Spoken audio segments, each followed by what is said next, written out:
அது அதிகமாகும்போது மெட்டபாலிசம் அதிகமாகும், குறையும்போது மெட்டபாலிசம் குறைய ஆரம்பிச்சுரும். ஓகே. ஸோ இப்போ இந்த மெட்டபாலிசம் குறையும்போது என்னெல்லாம் அஃபெக்ட் ஆகும்னு பார்த்தீங்கன்னா, இது டாப் டு பாட்டம் எல்லாத்தையுமே உடம்புல அஃபெக்ட் பண்ணுறதுக்கு வாய்ப்பு இருக்குது.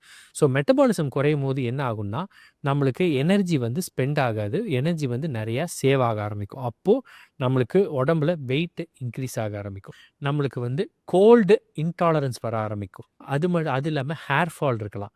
அப்புறம் இது வந்து மெயினாக அப்போ நம்மளுக்கு ஒரு ட்ரை ஸ்கின் வரலாம்.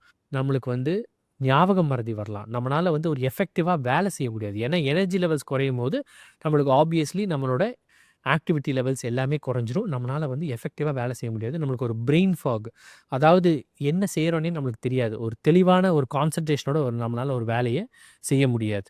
ஸோ இது இல்லாம இந்த ஹைப்போதைராய்டிசம் வந்து ஸ்பெசிஃபிக்கா விமென்ல வந்து இன்னுமே அவங்களோட மென்ஸ்ட்ரல் சைக்கிள் இல்ல வந்து இர்ரெகுலாரிட்டீஸ் வர்றதுக்கு வாய்ப்பு இருக்கு.